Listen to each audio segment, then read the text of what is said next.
Hi,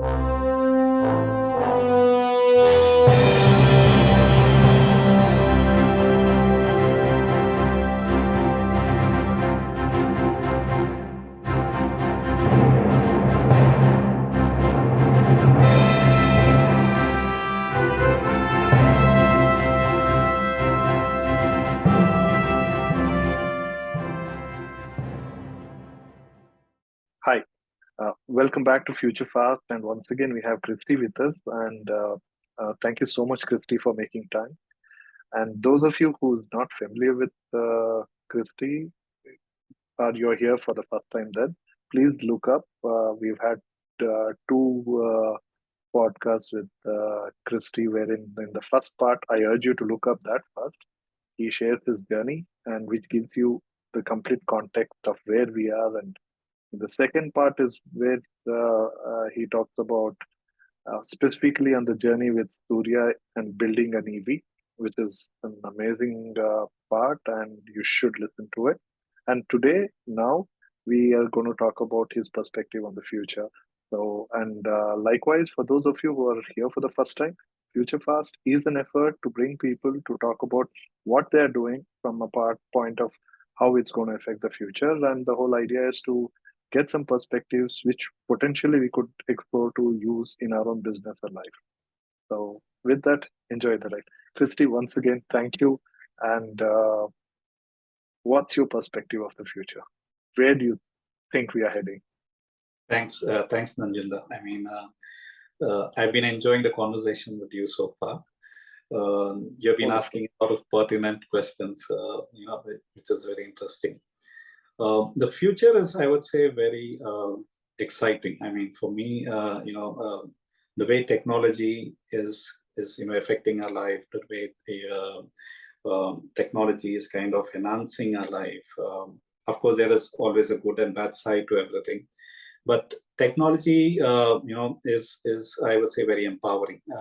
When I was last in India a few months ago, I was very happy to see everyone using mobile payments, and including a tender coconut seller on the roadside, sitting outside a bank was refused to accept cash from me, and that was and a kind of an eye opener for me, because no one in India refuses cash.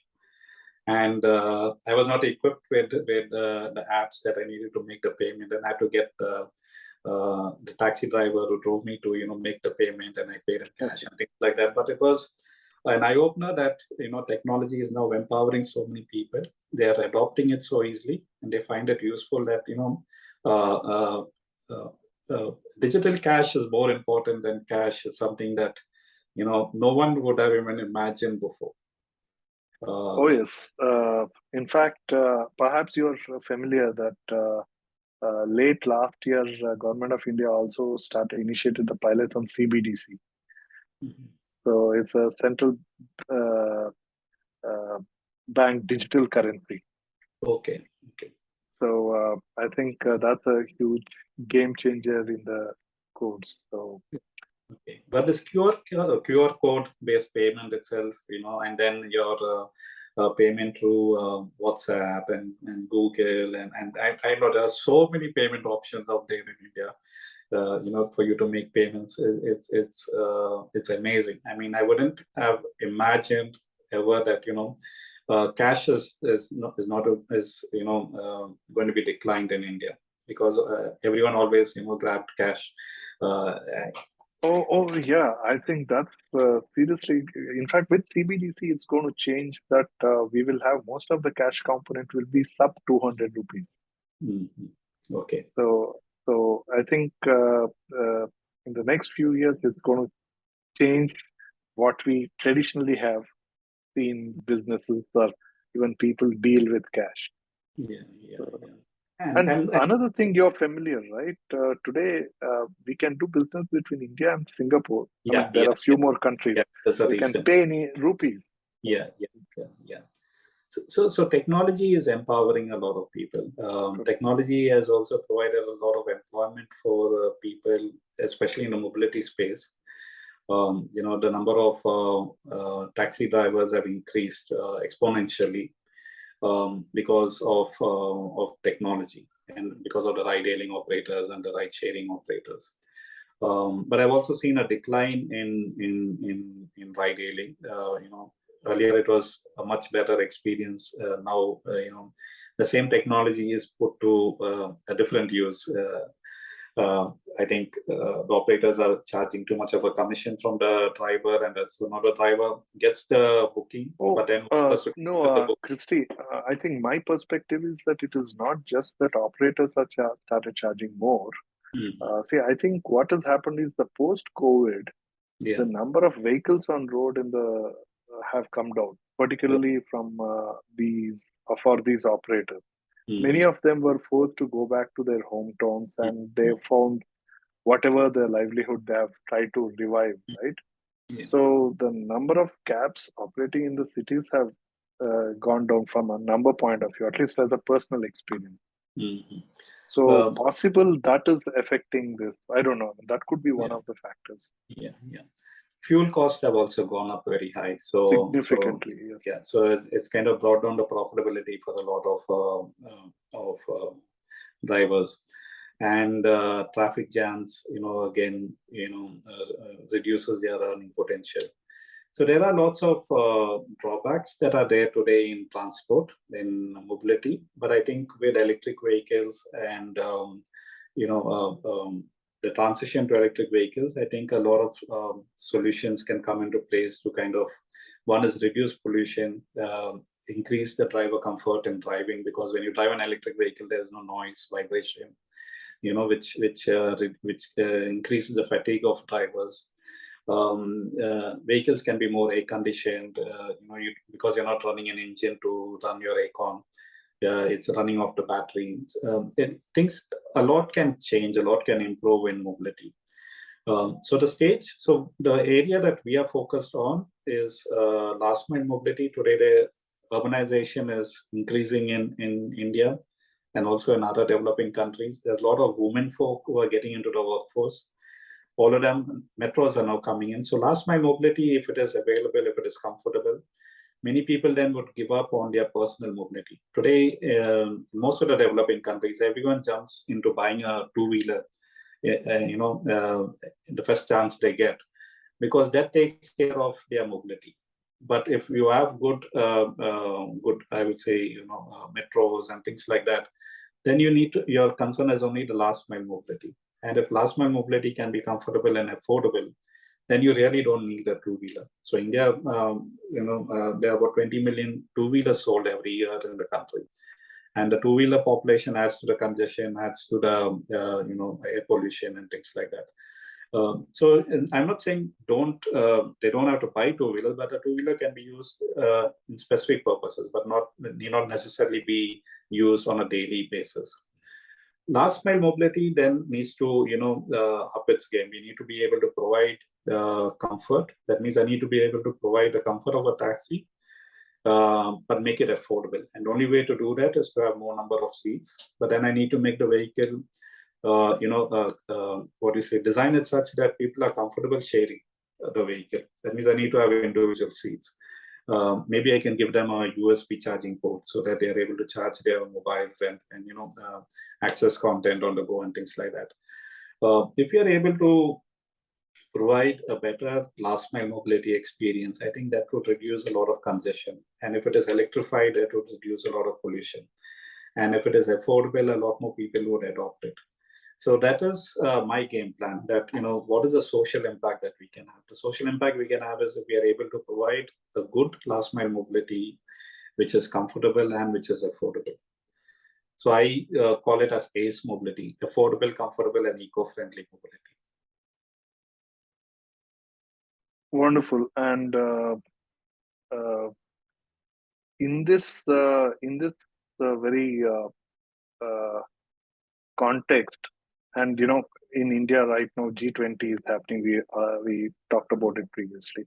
So if you were to advise, right, if you were to be able to get the ears of some of these politicians, the bureaucrats, what would be your advice from a point of preparing policies and infrastructure for making it future ready?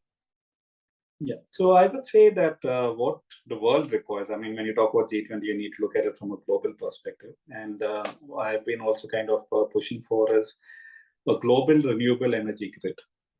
So today, renewable energy is seen as not a very stable source of energy because it is intermittent. Yeah, but if you follow the sun, then you can have solar energy, 24 bar 7 bar 365 days. Today, because it is only available in pockets, then you're forced to depend on additional energy to provide energy during times when renewable energy is not available, Right. or you have to invest a lot on storage. But if we have a global renewable energy grid, we have built a worldwide web. Today, communication is seamless globally.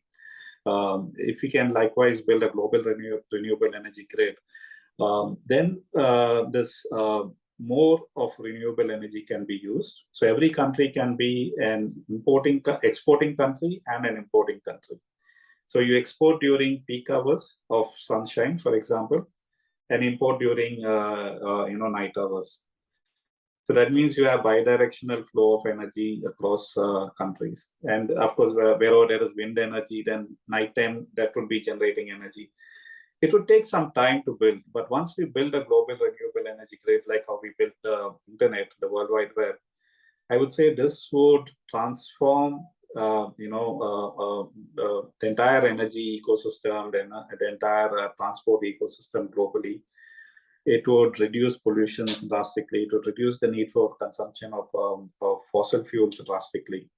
And this could be game changing in a way when it comes to even climate change and affecting the climate crisis.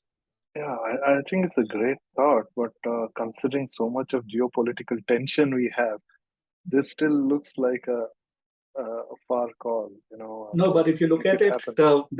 the internet is functioning. We have all the geopolitical tensions, but internet is functioning. The communication, worldwide communication is functioning. So even though there are Well, geopolitical issues, true. it is Yeah. functioning. It is functioning because there is interdependency.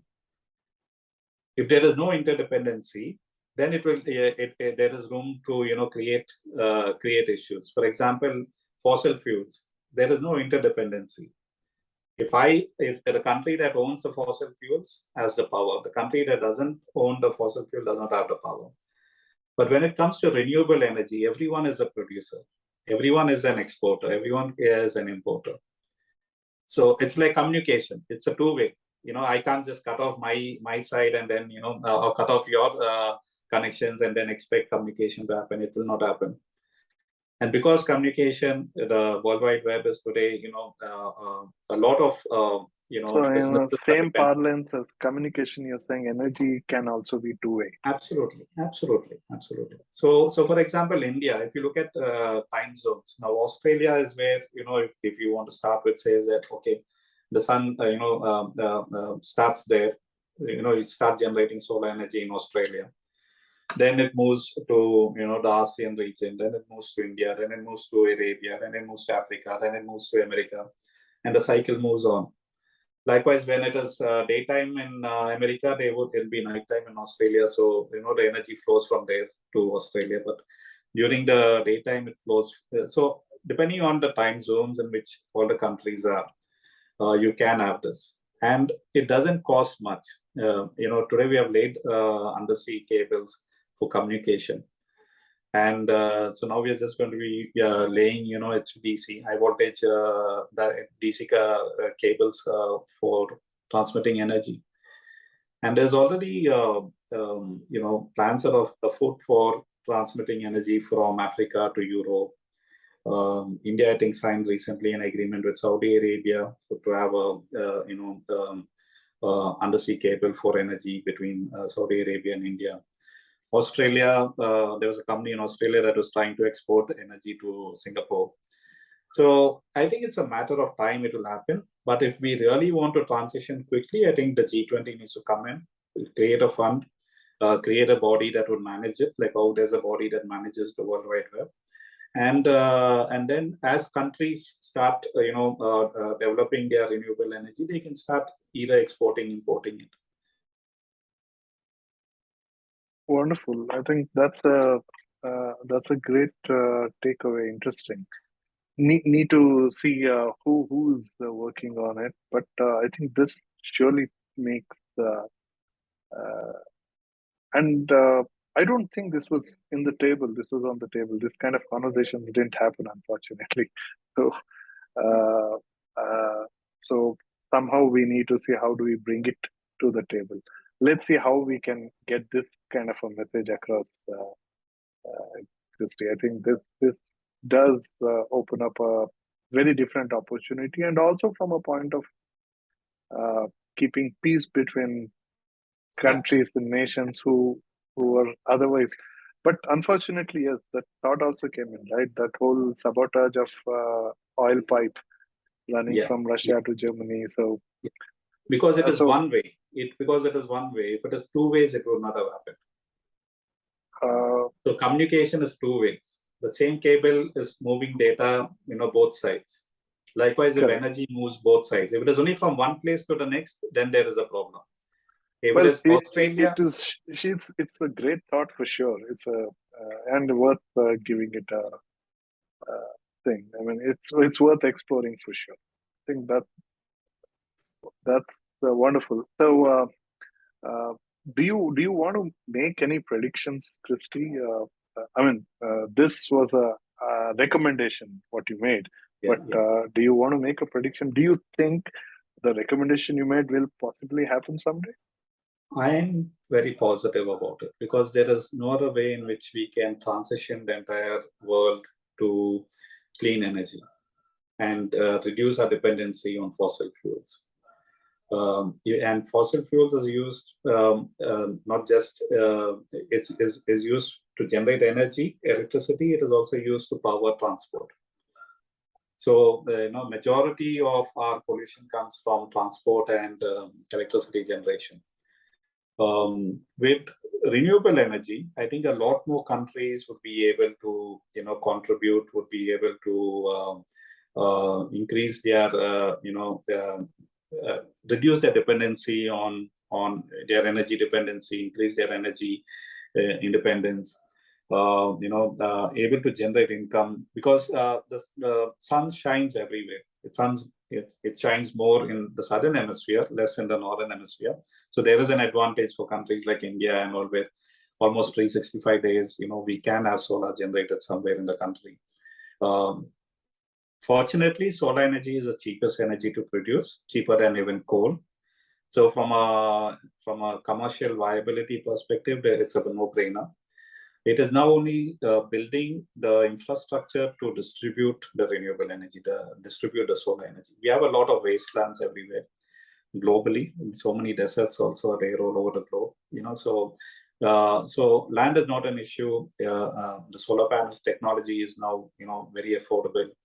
The feedstock is free, and it's available everywhere. No one can sanction it or do, like what happens with fossil fuels. You can sanction it. You can create a cartel and you can put a price on it. Yeah, like what they do. But with renewable energy, the sun, the wind, it's available for everyone who's willing to tap it. Right, but in this segment, challenge still the storage and transmission. That Yeah. that So, still needs to evolve as much, yeah, right? yeah, but I'm saying it has to evolve in stages. Even the internet evolved in stages. Today is when we are able to have the speeds that we have, the way we can have this video conference. But 10 years ago, we wouldn't have been able to imagine something like this.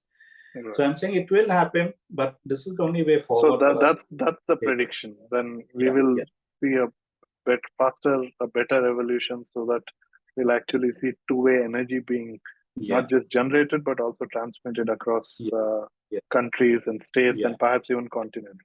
Yeah, yeah, absolutely. It has to be a global network. Like what's happened with communication.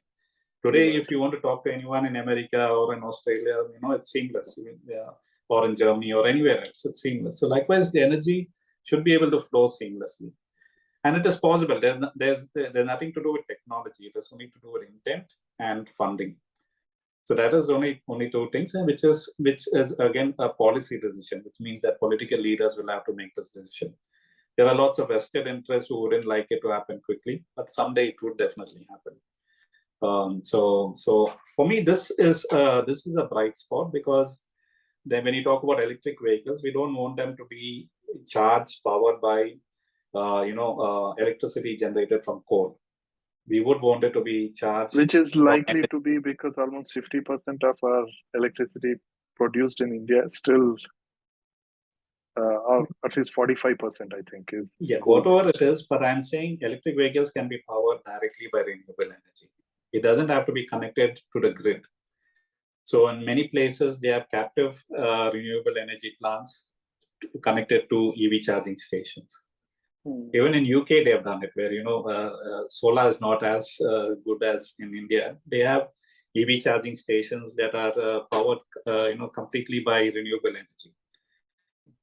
So they have on-site, off-site. But of course, they do have a lot more nuclear power plants, right? So India perhaps will take another 10-15 years for.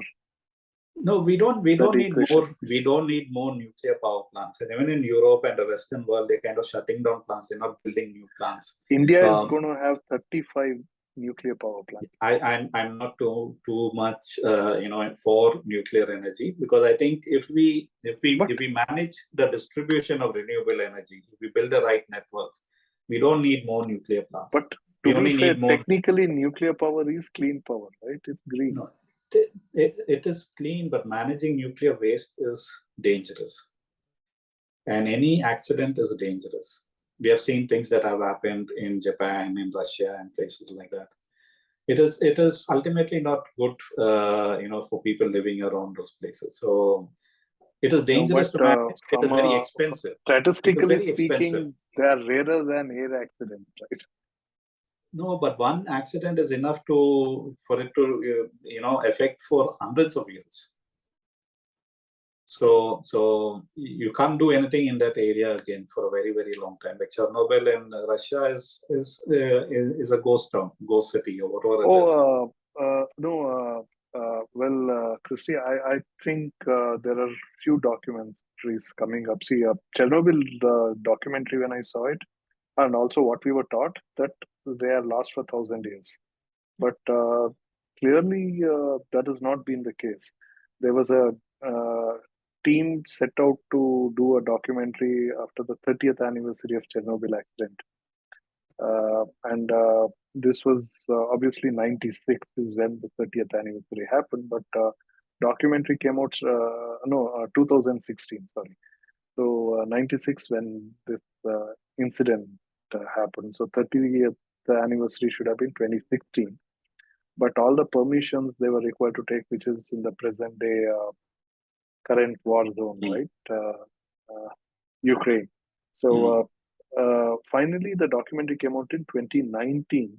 And when I saw it, the whole epicenter or the radius has been shrunk. I think the whole radius has come down to 5 kilometers or so, because up to that point, they have found thriving ecology, as in forests, animals. They have even identified so many animals which they thought were extinct in that region, have also come in. And only thing that whole earth could revive it was because humans had left it. So, see, honestly, for me, that was a big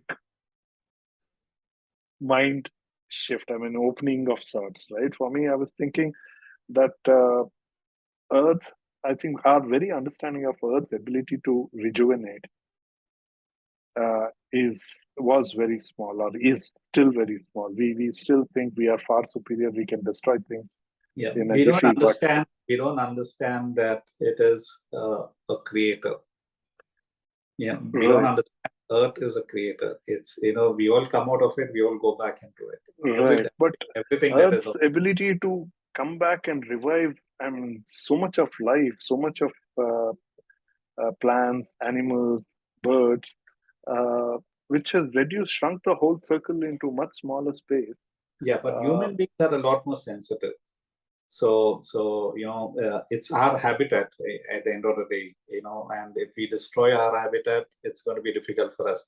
Lots of other creatures can still survive, but human beings are a lot more fragile. No, that whole radius of radiation effectiveness has shrunk. So what our understanding was that much larger zone was lost for 1,000 years is actually not true. Just by staying away, that radiation is shrunk. It has become much smaller in size. So But maybe I think, I would still say I mean, nuclear the energy risk is there. That dangerous. millions of It's a it is dangerous and dangerous. dangerous technology. It has to be managed very, very carefully, and it's very expensive. Vis-a-vis solar energy, which is available everywhere, feedstock is free, and it is the cheapest energy to produce. Anyone can produce it. Even a farmer can produce it. Uh, In see, his farm, anywhere it can be produced. Christy, one other argument still remains that what happens after life of the solar panels, right? That's a good question. So solar panel lasts for about 20-25 years. Okay. There is a second life for it as building materials. It doesn't have to go into the dump yard. It can be used as building material. So far, it is only going no, because the Western landfill. world always thinks like that. But I don't see it going into the dump yard in the developing countries. It will be used as a building material. It will be used as roofs. It will be used as walls. It will be used as fencing material. Power can still be drawn from it. It's not that the efficiency is gone down, but you still get power out of it. So I foresee it being used for a much longer time than 25 years. And after that, there is a recycling that can happen where, again, all the materials can be recycled. So no harm to the environment at all. So I don't foresee any issues with the solar panels. Hopefully, I think we should have more technologies coming in, at least repurposing, like what you're saying. It should get little more mature, and hopefully, this will happen in future. No. So far, I think the technology is already there. It's just you have to put it to use. So, for example, instead of dumping it in the yard, if you give it to some poor, families or communities or whatever it is, they will put it to use. You don't have to tell them what to do with it. They will know how to put it on their roof. They will know how to extract energy out of it. They know how to do everything. It's just that it's still not come to that stage. But when you talk about future, so we started off by talking about future. So one is I'm saying that mobility has to be more comfortable, it has to be more affordable, it has to be more eco-friendly, and this is very important in all the developing countries and all the emerging markets. In the developed market, I foresee it becoming more autonomous because the labor cost is very high. The cost of a driver is very high. So there they would prefer to use technology, and in places like Japan, for example, it's again a very old labor force. So there, in certain pockets, they're beginning to already use autonomous vehicles.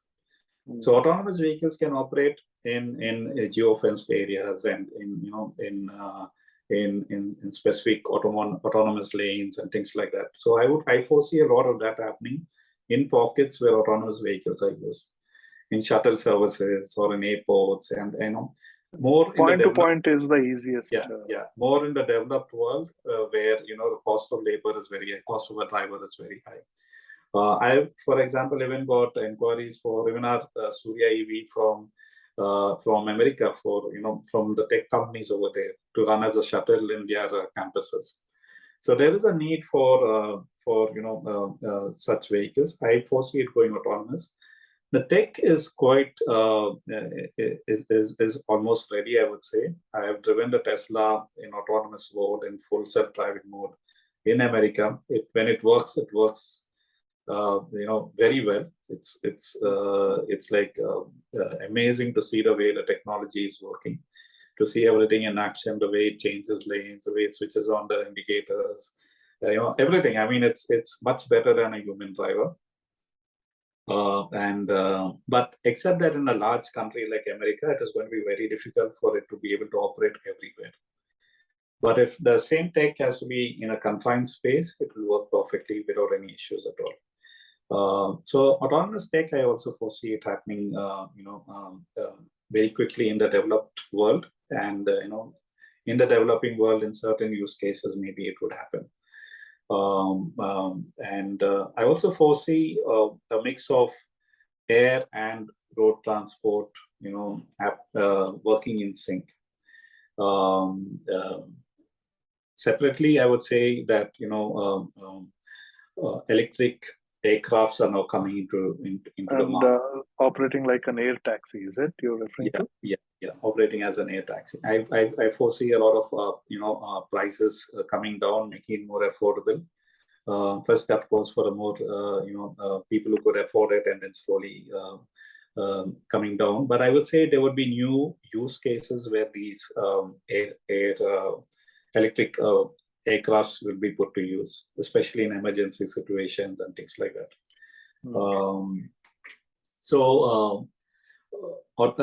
There's also going to be a lot of back office operations for managing all these autonomous vehicles. And again, I foresee, maybe India can be a good, solutions provider for it, where vehicles are remotely managed. Right. So the operator manages number of vehicles at the same time. The vehicle, stops whenever it faces a problem, and then the operator remotely tries to manage the vehicle from there. So both in the drone delivery aspect from a back office point of view, and also autonomous vehicles. Yeah, almost. So there would be a lot of new opportunities. So coming to the point where whenever there is technology disruption, there are job losses, and then but there would also be new job opportunities. So instead of having a physical driver in each vehicle, maybe you will have a driver managing multiple vehicles at the same time. So it's going to be very, very interesting. Again, your vehicle spaces are going to change. So I foresee again that if you spend 1 hour commuting, you will not use that time just for commuting. You'll use that time also to get something else done. So maybe it'll be a salon, a salon on wheels, where maybe you do your grooming on your way, or something, or maybe it's a restaurant on wheels, or something like that would happen, where I think we would kind of multitask when we commute. It'll no longer be just commuting time. It'll be commuting time plus something else that would happen. So interesting. It's a saloon cab. You hire a saloon cab, so you get a grooming while you. Yeah. So depending on what you want to do, today you just order a cab. So, but in the future you would order a cab for a specific purpose to take you there, get something done while you. So you'll have. So today I listen to books while I am in the cab. So possibly you also do more. Yeah. So maybe it can even be a lot more, because I think the vehicles are all going to have a lot of energy built into it. Good. So today you need power to to operate a lot of tools, or to operate a lot of appliances and all of it. So all of that is going to be available within the vehicle. Correct. So offering all these services would make it a lot more easier.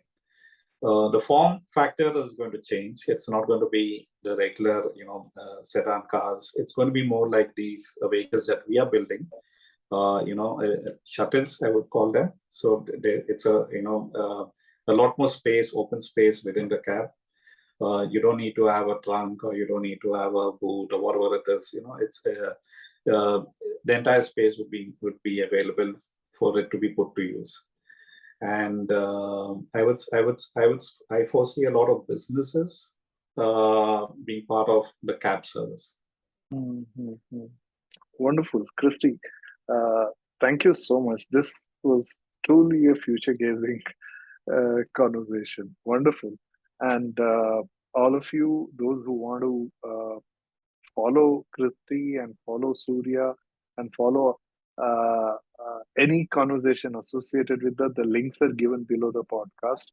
Please go ahead, keep track of it, and follow it, and perhaps also reach out to Christie to get thoughts, perspectives, or also to keep track of their product line, and share it in your network, and enjoy the ride. And Christie, once again, thank you so much for making time to share your perspective, share your journey, share how you are going about building your business, and also for doing this future gazing with us. Thank you so much once again. Thanks. All the very best for Sooorya and you. Thank you. Thank you very much. Thanks for having me. Thank you.